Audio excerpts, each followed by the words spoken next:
We're going to finish this session together with a really special treat. I know many people expected Larry Elder, but there's one speaker, I'm telling you the truth, that when we said we were going to have him, I got a response from Virginia to California and in between, because he'd been on a tour for the last year or so.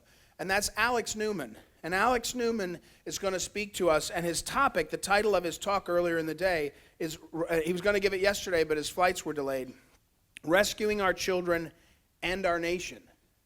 And Alex Newman, he's a graduate at the University of Florida, and he studied economics, international relations. He was a journalist, and a teacher, an author, consultant. But here's where it gets good. He wrote a book called Crimes of the Educators. And I can picture PHYLLIS coming into my office next to hers and saying, you have to read this. If you want to understand what they were trying to do to us in this country, read this. And his co-author, Mr. Blumenthal, I never met him, PHYLLIS said, these two guys put this book together, and this will tell you, and I read it about 4 different times. There are copies outside. It's an extraordinary book. And Alex Newman has been speaking across the country, raising alarm bells about our education system, what they're doing to our children. And we're so pleased that he's going to speak to us tonight on rescuing our children and our nation. Alex?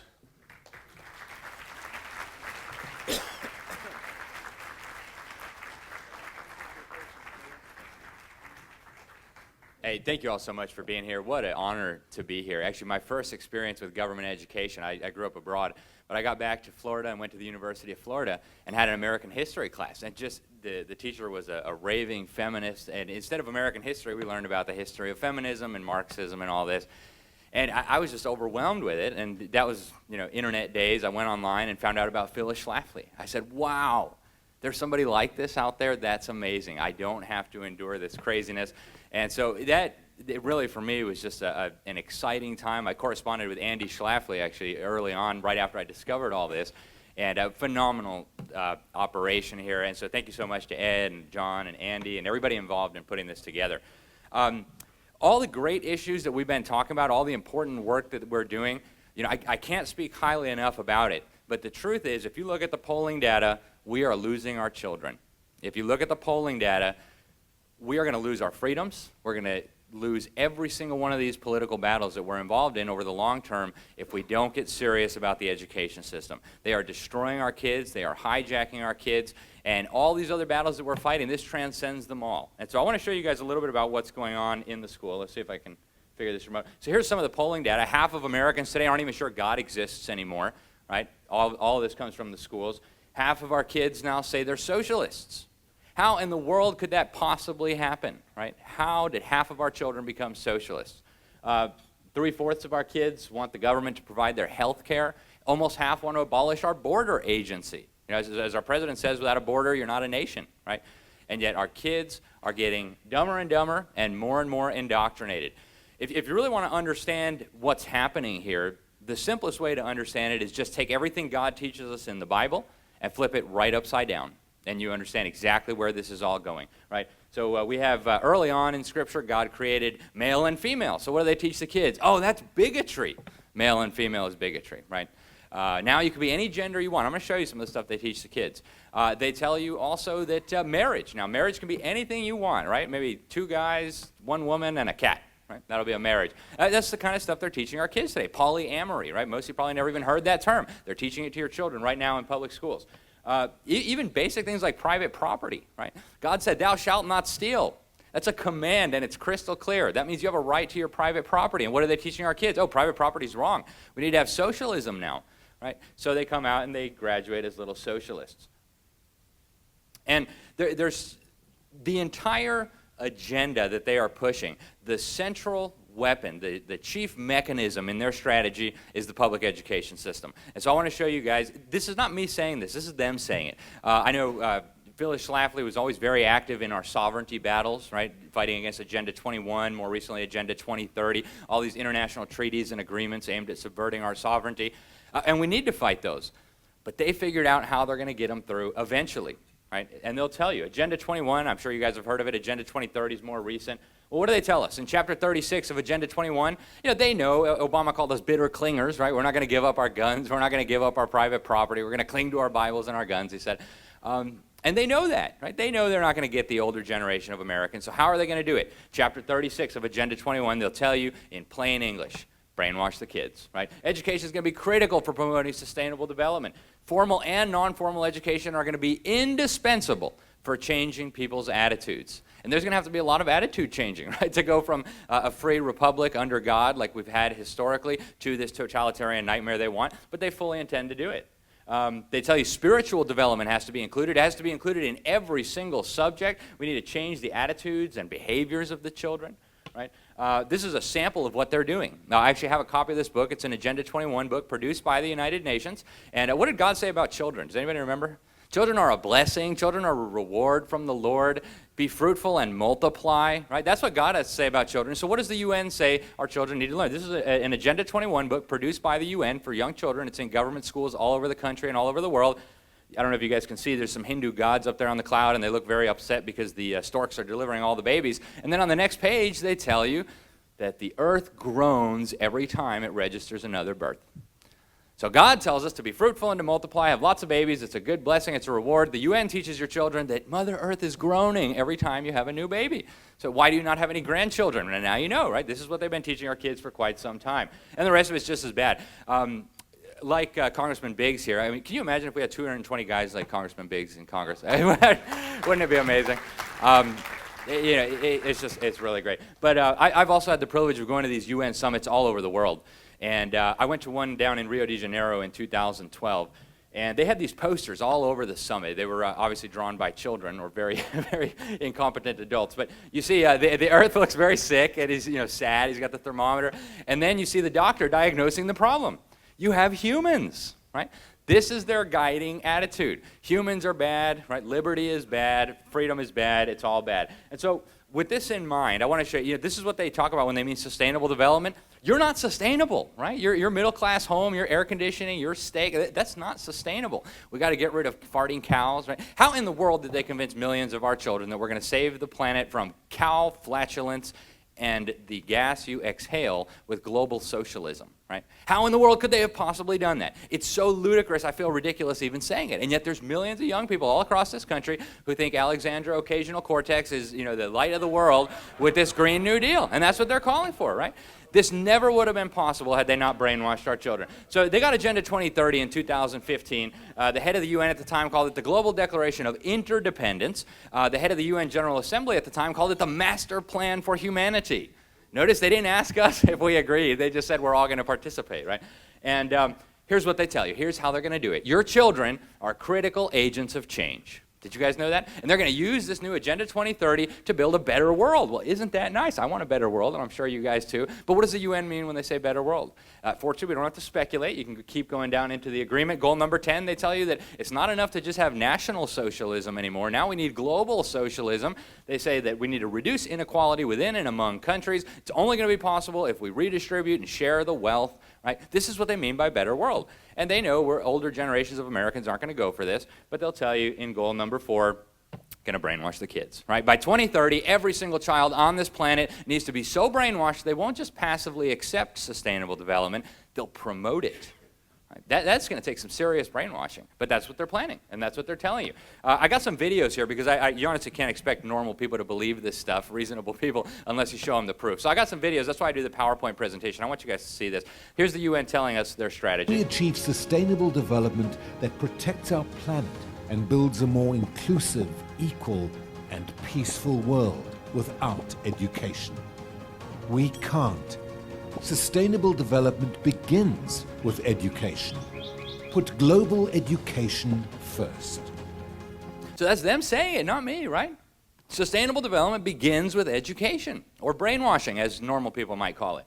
And I want to show you guys how this works, because they've had a lot of time to perfect these strategies. A generation ago, if I had told you that we would have homosexual marriages in America, you would have called the guys with the little white coats, take that guy to the funny farm. That's nuts. Not going to happen, right? This wasn't on anybody's radar in the 1990s. And yet I want to show you what they started teaching young American children in government schools all across this nation in the early 90s.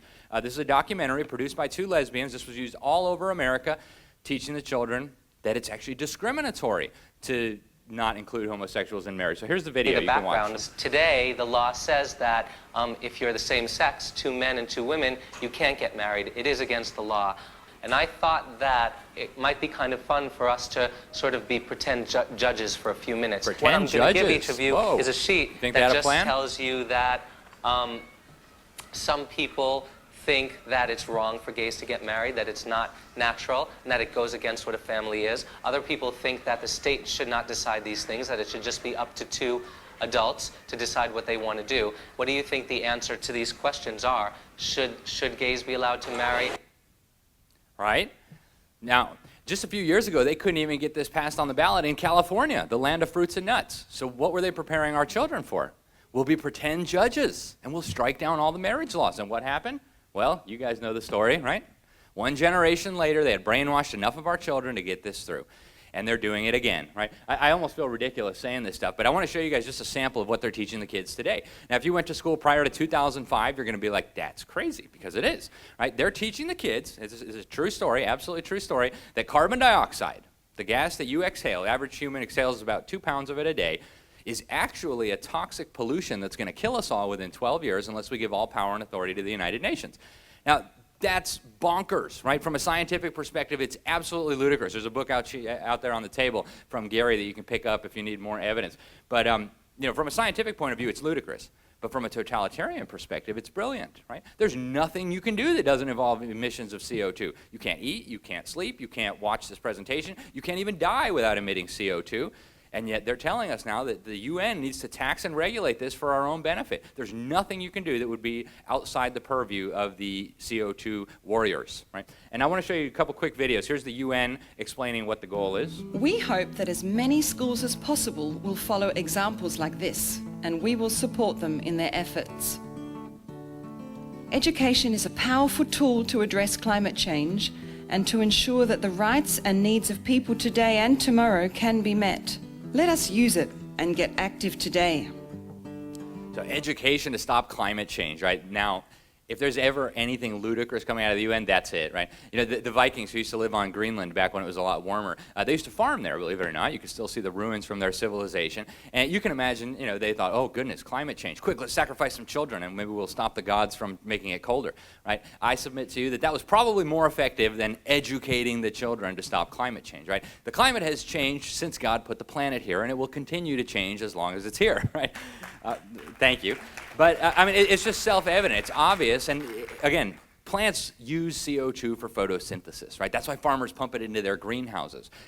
Right now, we are in a drastic shortage of CO2 in the atmosphere. And even if we weren't, human emissions of CO2 make up a fraction of 1% of all the greenhouse gases in the atmosphere. Now, here is what they're teaching our children in schools. This is an American You've heard the reports. The globe's warming. It's our fault. And the consequences will be terrible. Children are frightened. I worry. My mom worries. The water might rise and it might flood the whole town. We won't be able to survive for long. What are you most worried will happen? We'll all die. Are there some people who say this isn't true? Yes. Yes. Might they be right? No. How do you know Burn they're them not at the right? stake, Well, because the earth is getting hotter. Where do you learn this? This is a school close to where I stay in Florida. Looks more like a doomsday cult, right? Do not drink the Kool-Aid, whatever you do. Can't you see?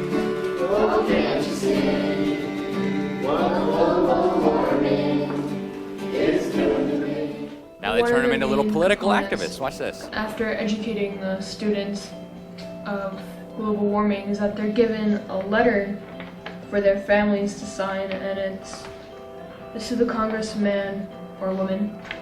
Letter for your congressman. That's where all the letters come from, Congressman. Comprehensive climate and energy legislation. So, anyways, you guys get the point, right? They're brainwashing our kids to believe that the gas they exhale is a toxic pollution and that only the UN can save us. And they're turning them into little political activists. Now, they'll tell you, they've been telling us for decades, that they're using the schools to fundamentally transform our society. This is Shirley McCoon. She was developing national standards in America before most of us even knew we had national standards. In fact, she was hired by the Department of Education, working through the Mid-Continent Educational Research Laboratory on developing a national program. And I'm going to let her speak for herself. I really had to cut down the video in the interest of time, but you can find the whole thing on YouTube if you want to watch the whole thing. That what we're into is a total restructuring of the society. So a total restructuring of our society, and here's the role of the schools in it. And so we have to anticipate what the future is, and then move back. They use their crystal balls for that, what right? it is we need to do today. That's called anticipatory socialization, or the social change function of school.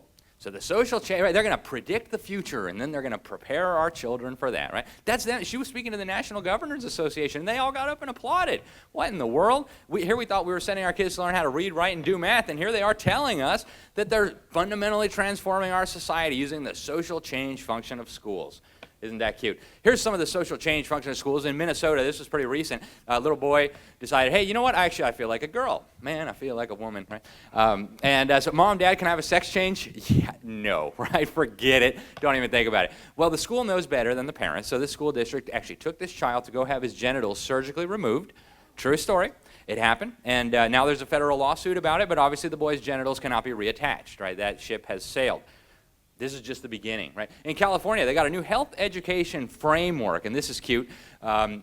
This is the book they recommend for 5-year-olds, so they'll start questioning gender identity. It's called Who Are You? The Kid's Guide to Gender Identity. And, we used to believe in male and female, but now we know that that's actually bigotry. Today, there are infinite genders, and you guys can choose any one you like. They give 15 examples for the kids to choose from. There's agender, bigender, trigender, new trois, free spirit, pick your thing, bunch of things I can't even pronounce. And that's what they're teaching 5-year-olds. Then they get to middle school, they teach them about polyamorous relationships. Oh, you can have like 3 guys and 4 women. Maybe invite a goat in for fun. And then by the time they get to high school, it gets so grotesque you can't even talk about it, right? They have a book called S.E.X, Everything That Teens Need to Know About Sex. It would blow your mind. Even in your worst nightmares, you couldn't imagine some of the stuff they want to train these kids for. This is what they're doing now, right? And it's going to get worse. This is why I bring the videos. You can't expect people to believe this. So they were teaching children in a school district in California about pedophilia. There's a law now that they have to teach the history of the LGBT stuff to the kids. And so this school district, somebody sent me the curriculum they were using. They say, oh yeah, homosexual, there's Harvey Milk, what a hero, right? They don't teach the kids that he was a child rapist and some of those boys he was raping went on to kill themselves. But they say, oh, in the history of the LGBT, oh yeah, the Greeks, the ancient Greek men used to take young boys under their wing and they would have lots of sex with them. And so the mom goes to the meeting. This is the assistant superintendent. What are you doing teaching my kids about pedophilia? And in a sane world, they would say, well, we would never do that. Where did you get that idea? Well, here's what she actually said. Answer me why you're teaching pedophilia in school to 9th graders. Teaching what? Pedophilia. Pederasty, right here. Pederasty, as I've discussed with you before, twice in my office when you come to view the materials, I've explained to you that this is done because we are talking about historical perspectives of how gender relations and different types of sexual orientations have existed in history. So this is something... So different sexual orientations, they've existed in history, so we have to teach them. Well, I can think of a lot of things that happen in history that they're not teaching. Jesus Christ walked on this planet, totally changed everything. They don't teach the kids that. You can't even mention his name, right? But, we got to teach them, Oh, there we go. So they're not teaching the kids the important things that happen in history, but they are teaching them about child rape. And think about what she said there. She said that it's a sexual orientation. Now think about the implications of that. In California and 26 other states, it's against the law to discriminate based on sexual orientation. So we all know it would be insane to have a pedophile run your Sunday school ministry. But what about these little kids who think pedophilia is a sexual orientation? Just wait one generation and you'll see where this is all going, right? This is the Drag Queen Story Hour. I'm sure some of you guys have seen it. That's a man, obviously, wearing demon horns, just so you would know this came straight out of the pit of hell. And they're coming to first grade classrooms, second grade classrooms. They're bragging about it on their website. And they say, we're teaching the children tolerance by reading them LGBT stories, right? Unbelievable. And now it's very effective. I mean, it's doing exactly what it's supposed to do. The UCLA did a survey they released last year. They said 27% of California's children, ages 12 to 17, are now gender nonconforming. Right? I was a kid not all that long ago. I'm embarrassed to say I'm a millennial. I hate to admit that because people are like, oh, so you're an idiot, right? But we're not all that way, right? But when I was a kid, I grew up in 8 different countries, 4 different continents, all different cultures and religions and backgrounds, and I never once met a boy who thought he was a girl. I never once met a girl who thought she was a boy. And yet now 27% of California's children are gender nonconforming. So when are we going to speak out? When it's 50%, right? This is very strategic. So now they're dumbing down the kids. I want to talk about the dumbing down for a moment because there's still this idea out there that they're educating the kids. In fact, they're handicapping the kids, and this can be very easily proven. Common Core is the national standards that Obama brought us, and they put 2 subject matter experts on this validation committee. These were selected by the Common Core people, by the way. They had 1 English expert, 1 math expert. I know them both. They're very nice. I serve on a board with them, so I don't have anything bad to say about them despite their support for national standards. But this lady here was the English language arts expert. She said this is going to reduce the ability of children to develop critical thinking skills.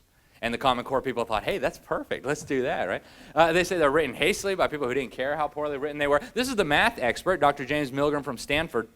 He said, there are actually math errors in the standards. They're neither mathematically correct nor especially clear. So, hey, let's mandate them in all 50 states, right?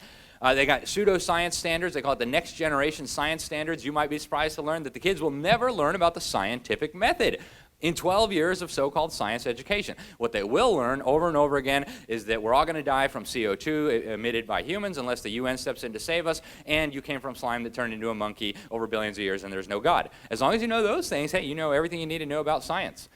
They have fake history, right? The Second Amendment protects the right of the government to have a militia. They're doing all the data gathering that you can imagine and then some. This is a robot they created to gather mental health data on the children. There you have a facial expression camera. They say it's going to detect the responses, the emotional responses of children to different stimuli. So maybe a guy walks in with demon horns and a dress and, whoa, what in the world is that? Oh, this kid needs an intervention, right? The computer system will show him. And then it gets even better. This is from another Department of Education report. They say that all this data they're collecting is going to enable their algorithms to predict the future behavior and interests of the children. Say, oh, that one's going to be a Christian conservative. Quick, make sure he's on the janitor track, right? Don't let him be a lawyer or an engineer. They're also doing values clarification. Some of you might have been exposed to this as well. I remember very well when it happened to me. They'll tell the kids something like, hey, you're in a life raft and there's 9 of you in there, but the life raft can only support 8 people. So you have a doctor and a lawyer and an Indian chief. Who are you going to throw overboard to kill? And we all know the lawyer is the correct answer. Right? I know there's a lot of lawyers in this room, and I love you all.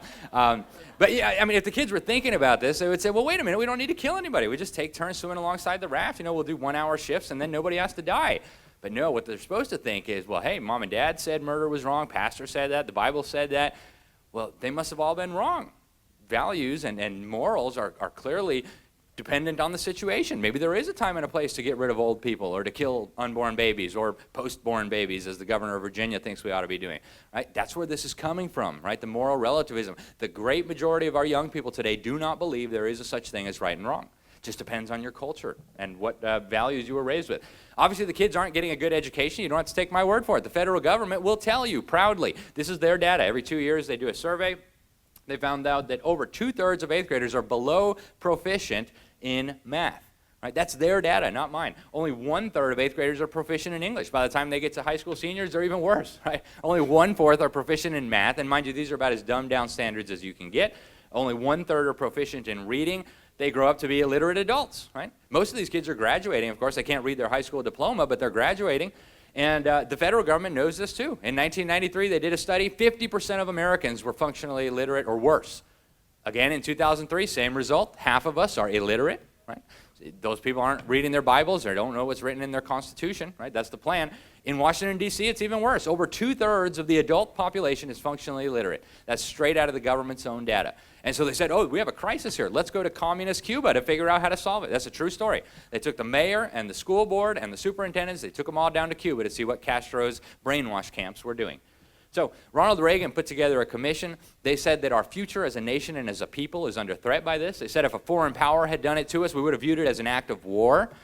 And that was back in the 80s, where, by comparison, we had a phenomenal education system compared to what we have today. And it wasn't always like this, right? Americans were almost universally literate long before we had a government school system, believe it or not, and there is endless data to support this. This survey out of the University of Montana found that 95% of Americans could read by the turn of the 1800s. Then this guy came along. He was a disciple of the Owenites, the earliest communists, even before Karl Marx, believe it or not. And their big program after their communist experiment at New Harmony failed was, hey, let's get everybody brainwashed in the government schools. That's how we're going to make this happen. That's the only way we can make it work. So he went to Prussia. He loved what the Prussians were doing. The Prussian government, inspired by Robert Owen, had created a government education system where they ordered parents to hand over their children. Horace Mann brought that into Massachusetts and set up the nucleus of what eventually became our public education system. If you want to know the whole story, Dr. Blumenfeld and I worked on this book, Crimes of the Educators. Phyllis Schlafly was kind enough to invite me on her program several times to talk about this, and she was one of the few people who really understood what had happened, how so many of us became illiterate. If you've got children who are reading age, by the way, I saw the first reader is sitting out there on the table.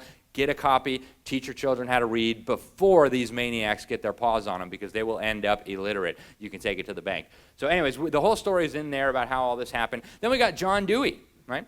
He was, by all accounts, the founding father of our modern public education system. He resurrected the reading quackery that Horace Mann had pioneered that was so destructive. And this quackery was exposed multiple times after John Dewey resurrected it, because it was making Americans illiterate. So this guy here wrote Why Johnny Can't Read. Rudolph Lesch in 1955 caused a national scandal. Hey, the kids can't learn to read this way. So there was a big debate, and we restored phonics in some places. Probably a lot of people in this room can read as a result of that. Now we have brain scans that can prove this methodology does tremendous damage and doesn't actually teach children to read. And so you guys are probably all surprised to know that this is mandatory under Common Core. Right? This whole word quackery where they get the kids memorizing the sight words, mandatory in kindergarten. Right? Anybody think that's an accident? I've got this nice beachfront property in Nebraska. We can talk later. Now UNESCO, the UN's education agency, wants it at the global level. And I want to spend a minute talking about John Dewey's religion too, because there's another misconception involving our public schools, that they're neutral when it comes to religion. Nothing could be further from the truth. These are religious training centers, and they are training you in the religion of John Dewey. He was very open about the fact that he believed in humanism. He was very open about the fact that it was a religion. In fact, he was one of the authors of the first Humanist Manifesto. They'll tell you right in there, the very first tenet, this is a direct quote, religious humanists, right, to his credit, he was at least honest, believe that the universe is self-existing and not created. Well, some of you who've read Genesis 1:1 are thinking that's not right, right? In the beginning, God created the heavens and the earth. So John Dewey was very openly announcing that he rejects the religion that this country was founded on.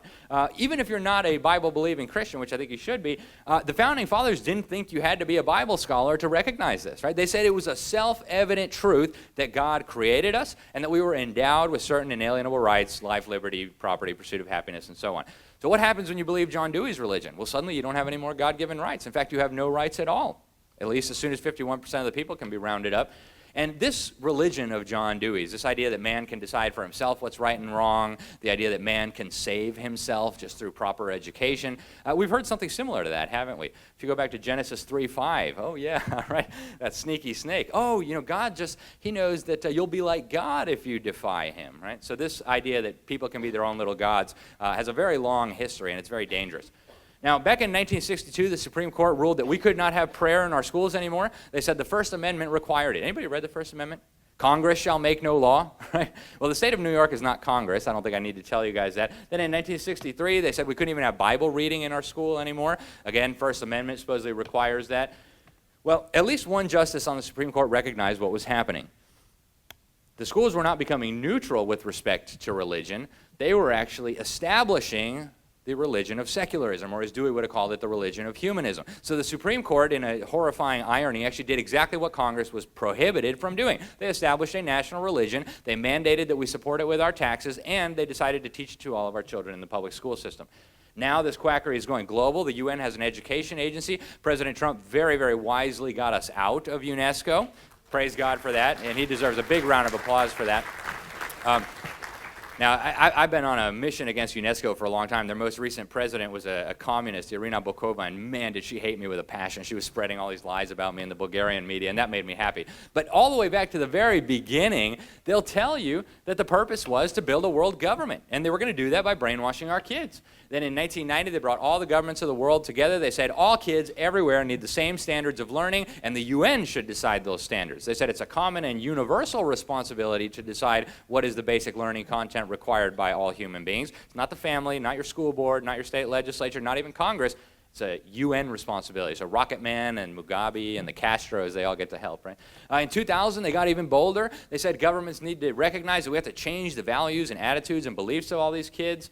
And then here's the Secretary General of the UN telling us what education should be doing. Education must do more than produce individuals who can read, write, and count. It must nurture global citizens who can rise to the challenges of the 21st century. All right, quick show of hands here. How many of you sent your children to school so they'd become good global citizens?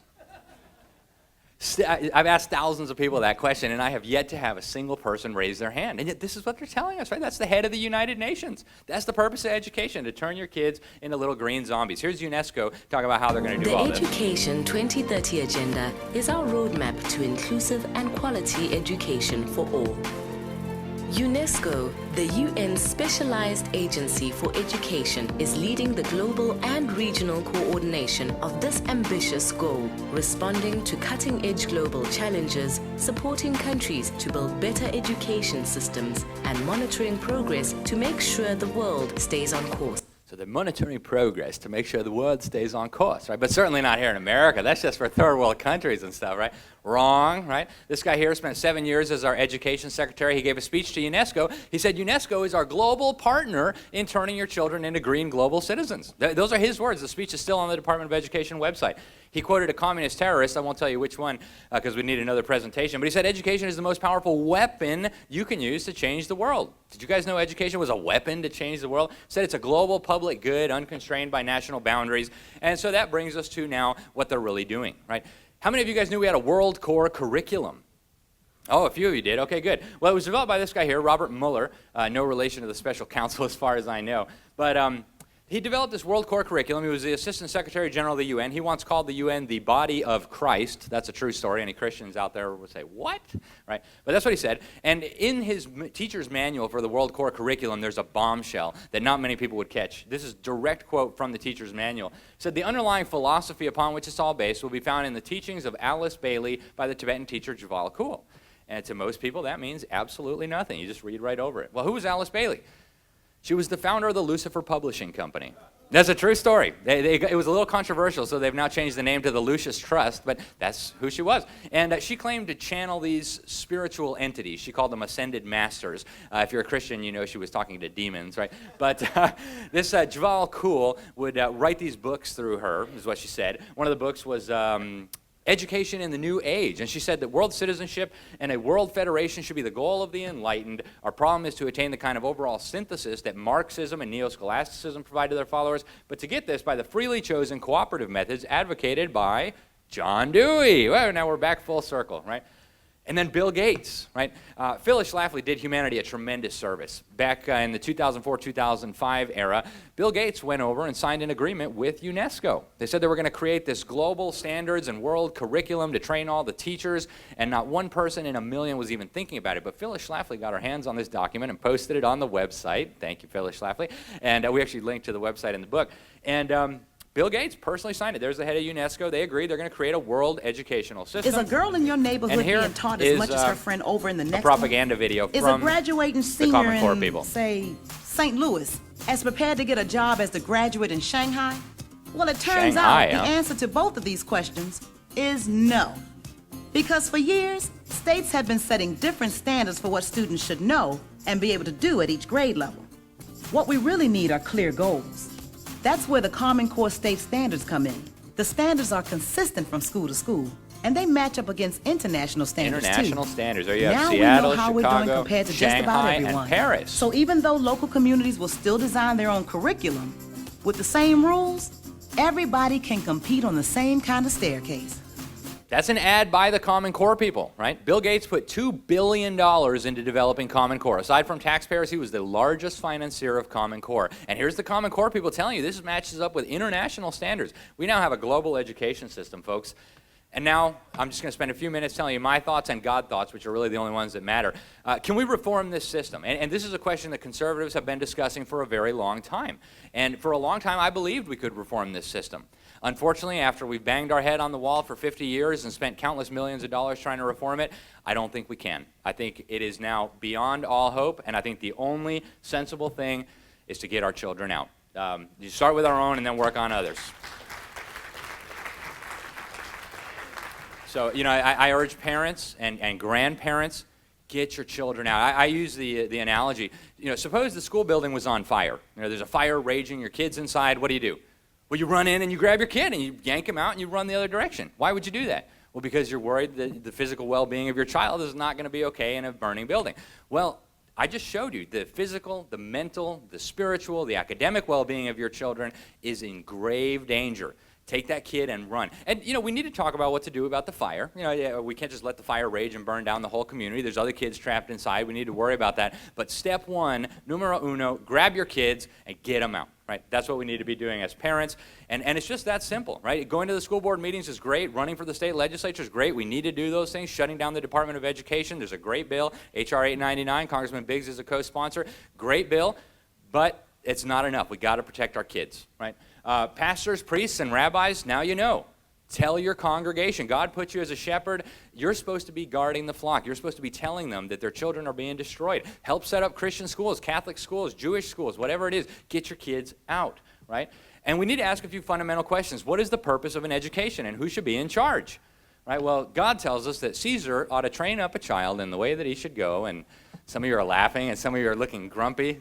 Of course he didn't say Caesar should train up the children, right? That's for parents. Over and over and over and over again in Scripture, God tells us parents are in charge of the upbringing of their children. And this has always been universally understood all over the planet until recently, where Hillary Clinton tells us it takes a village to raise your child.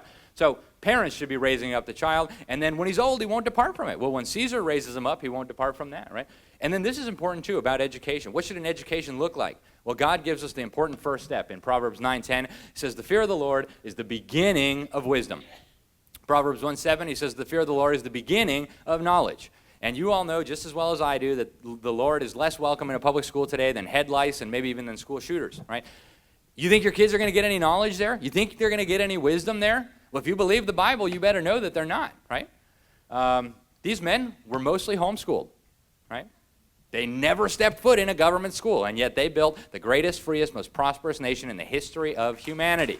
We don't need government schools to produce great people. Now, I've got 100 copies of this special report we did in the New American Magazine that I'm going to be giving away. I've only got 100 to give away. The rest, unfortunately, I've got to sell because they're not mine, so $2. But the first 100 people who ask me for one, I'll be very happy to give you one. If you want an extra one, give me a $2 donation for my friend who brought them for me so that he can get his money back, and I'll do that. For our illiterate friends, and we know there are lots of them, we've got a DVD. You'll get an extended version of this. And finally, I want to close with a Bible verse because I don't want anybody to leave here thinking that this is just a political problem. And, you know, Phyllis Schlafly's Eagles are at the forefront of solving the political problem, and God bless you guys for that. We also need to be at the forefront of the spiritual battle that we're in. St. Paul tells us, and actually the Holy Spirit tells us through St. Paul, that we're in a spiritual fight, folks. God says we wrestle not against flesh and blood, but against powers, against principalities, against the rulers of the darkness of this world, and against spiritual wickedness in high places. Guys, a guy coming in with demon horns to read stories to your children is not just a moderate disagreement of opinion.